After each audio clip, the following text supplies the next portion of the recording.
on them. There's no equipments.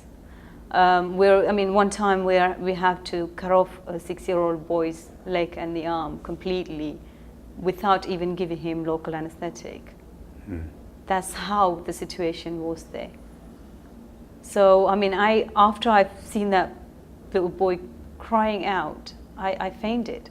I just couldn't take that, couldn't cope with that situation. Right. For a 6-year-old boy without local anesthetic, cutting off as in like it wasn't a proper equipment to cut off it was like a knife, a butcher's knife, that we have to cut off the 6-year-old boy's leg and the arm. So, and also blood, shortage of blood. So before taking the patient in, we have to make sure that we have enough blood to supply them. Otherwise, there's no point doing a surgery on someone that if you can't give them blood. So we have to it was very difficult for the doctors and us to make a decision who to take in. And at times when we have to collect the waste blood from the patient themselves and then sort of filter it with a white piece of cloth and then re-enter into them, which is, I don't think that it ever had in medical history would have happened ever. So that's how it was.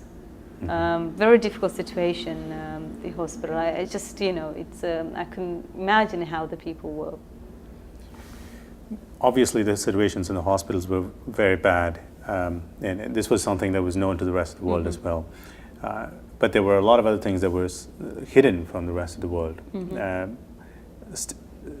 Stuff like, these people were being displaced constantly, and under the pretext of fighting a war against terrorism and fighting this group called LTTE, there were allegations that the Sri Lankan government was targeting innocent Tamil civilians. You were there. Was that the case? Did you feel that way? It was in the hospital mainly because from April to May, about 4 times the hospital got bombed, knowing that it's a hospital. I witnessed it when the first time the hospital was bombed. About 2 hours before, we have been asked to put up a Red Cross on top of the ceiling, on the roof, to show that this is a hospital. So obviously the government side, they know it's a hospital. Knowing that it's a hospital, about two hours after that, we had the shell bomb right in top of the roof. So it was a target. It was targeted because they know they can't deny that they don't know it's a hospital. They know it's a hospital. They know from their GPS they know where the hospital is located. Every time the hospital is moved to different places, the doctors make sure that they pass the information that this is a hospital. This is where it's And what was the channel you used to pass that information? The doctors had communication with the medical. With the government side. The government side medical council, so they were passing the message through. So obviously they know, they can't deny that they don't know it's a hospital. And the first time it was targeted, and the second time even right into the hospital. Again in 12th of May was attacked again, knowing that it's a hospital. So I would just, I can be sure that it was targeted. The government can't deny that they don't know it's a civilian's hospital. They don't know that they're, attacking a hospital. Nothing should exist beyond the no-fire zone. Nothing should. How can you? Just to be clear, so even if this hospital is operating, if it's outside of the safe zone, it's a legitimate target. Yes. Obviously, Sri Lankan government officials came out on media and said, whether it's hospital or not, it's a legitimate target for us when we're fighting terrorists. There were allegations that the LTTE used Tamil civilians as human shield. This was one of the strongest points that the Sri Lankan government kept putting forward. Were you witness to that? Did you see such a thing happen? Well, no. I don't believe it's that case because people choose to stay. I was there only for about, 1 year or something. I didn't want to leave the home where we were living. It was so sentimentally very attached to me. I just felt really hard to leave that Visomadu and, displaced to a different place. I think most people there had the same feeling. They choose to stay because it's their belonging, it's their life, it's their house. Nobody wanted to just, sort of run away from there and, leave their places. So it wasn't like, the LTT kept them. It's just the people choose to stay. Mm-hmm. They wanted to stay in their own places. I chose to stay because I didn't want to leave that place. I felt sentimentally so attached to that place. So I don't believe in that allegation that LTT has used. I didn't witness, personally, mm-hmm. I didn't witness any of that, no. Mm-hmm. And you kept serving in the hospitals, and what happened after that? At one point in time, I'm sure that working in the hospital became, undoable too. That's right. After the attack, I think it was the date 12th of May, when we had the attack in the hospital.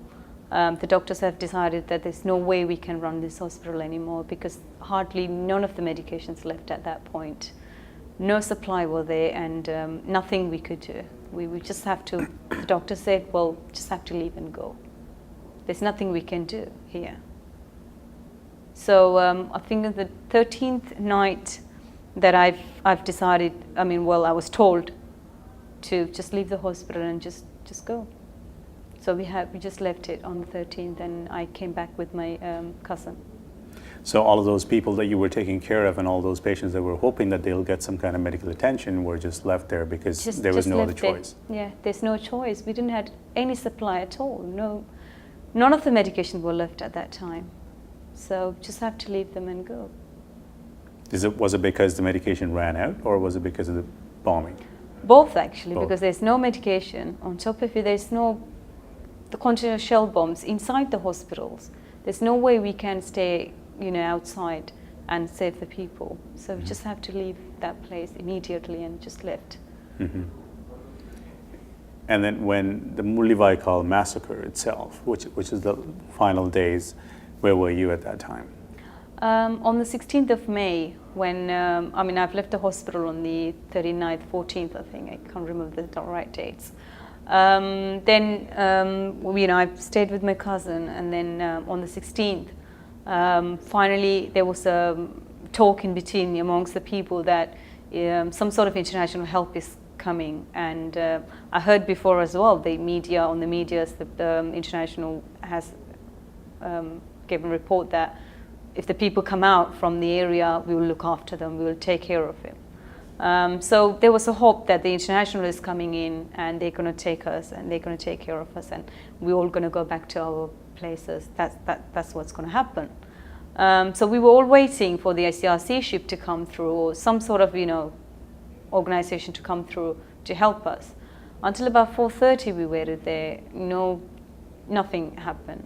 And with the continuous shell bombs as well, we didn't have a choice but to just leave the place and walk out. Until I saw the army officers, military officers, I wasn't even imagining that we were coming into an army-controlled area. So then it was like a military order sort of thing. Just walk straight and that's it. It was like walking in the dark. Nobody knew where they're going, what's happening to them, what's going to happen to them, where we're going, nothing. So when you said after 4:30 you decided you were all going to walk out, yeah. You were all going to walk out of the